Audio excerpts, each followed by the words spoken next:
भारत महासत्ता केव्हा बनेल? हा प्रश्न केवळ राजकीय चर्चा नाही, हा आपल्या पिढीच्या भविष्याचा प्रश्न आहे. 1947मध्ये स्वातंत्र्य मिळाल्यानंतर भारताने शून्यातून प्रवास सुरू केला. गरिबी, अशिक्षण, तुटपुंजे उद्योग, कमकुवत अर्थव्यवस्था अशा अनेक संकटांमधून जात आज भारत जगातील महत्त्वाच्या देशांमध्ये उभा आहे. पण महासत्ता होणे म्हणजे नेमके काय? आणि आपण त्या दिशेने खरोखर चाललो आहोत का? महासत्ता म्हणजे केवळ श्रीमंती नाही. महासत्ता म्हणजे असा देश ज्याची अर्थव्यवस्था मजबूत असते, ज्याचे लष्कर अत्याधुनिक असते, ज्याचे तंत्रज्ञान जगाला दिशा देते आणि ज्याचा जागतिक राजकारणावर प्रभाव असतो. आज जगात जर आपण महासत्तांचा विचार केला तर युनायटेड स्टेट्स आणि चायना यांची नावे समोर येतात. अमेरिका आर्थिक आणि लष्करी शक्तीने जगात आघाडीवर आहे, तर चीनने उत्पादन आणि पायाभूत सुविधांमध्ये झपाट्याने प्रगती करून आपले वर्चस्व निर्माण केले आहे. प्रश्न असा आहे की भारत या शर्यतीत कुठे उभा आहे?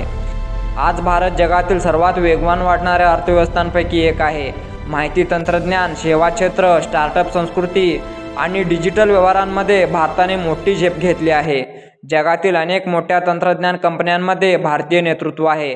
भारताची GDP सातत्याने वाढत आहे. जर हा वाढीचा वेग कायम राहिला तर पुढील 2 ते 3 दशकांत भारत जगातील पहिल्या 3 अर्थव्यवस्थांमध्ये स्थान मिळवू शकतो.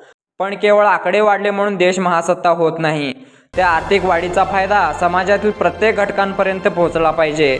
विज्ञान आणि तंत्रज्ञानाच्या क्षेत्रातही भारताने स्वतःची ओळख निर्माण केली आहे. इंडियन स्पेस रिसर्च ऑर्गनायझेशनने अत्यंत कमी खर्चात चांद्रयान आणि मंगळयान मोहिमा यशस्वी करून जगाला आश्चर्यचकित केले. ही केवळ वैज्ञानिक कामगिरी नव्हे तर भारताच्या क्षमतेचे प्रतीक आहे. डिजिटल इंडिया, 5G तंत्रज्ञान, कृत्रिम बुद्धिमत्ता आणि स्टार्टअप क्रांती या गोष्टी भारताला पुढे नेत आहेत.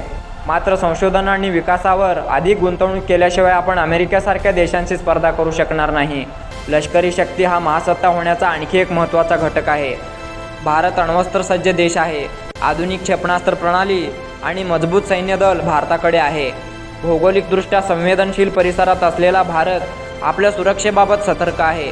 पण खऱ्या महासत्तेची ओळख केवळ शस्त्रास्त्रांनी होत नाही, ती स्थिर धोरणांनी, मुत्सद्देगिरीने आणि जागतिक विश्वासार्थाने होते.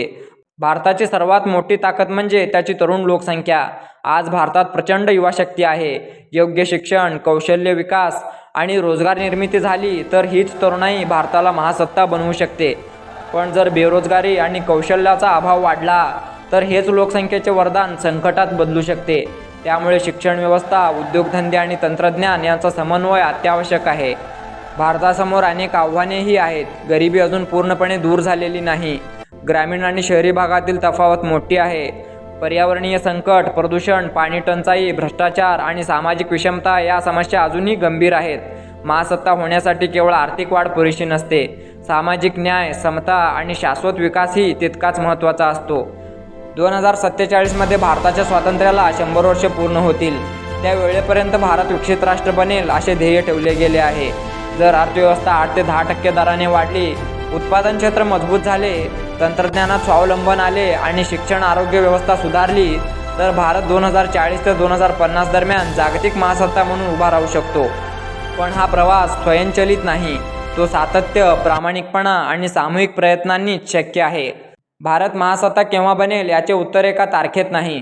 भारत महासत्ता त्या दिवशी बनेल जेव्हा प्रत्येक नागरिक आपल्या कामात उत्कृष्टता साधेल, जेव्हा भ्रष्टाचाराला थारा नसेल, जेव्हा तरुणाई नोकरी शोधणारी नव्हे तर नोकरी देणारी बनेल आणि जेव्हा भारताची प्रगती सर्वसमावेशक असेल. महासत्ता होणे हा एक दिवसाचा कार्यक्रम नाही, तो एक दीर्घकालीन प्रवास आहे आणि त्या प्रवासाची सुरुवात आपल्या विचारांपासून, आपल्या कृतींपासून होते. म्हणूनच मित्रांनो, प्रश्न असा नाही की भारत महासत्ता केव्हा बनेल.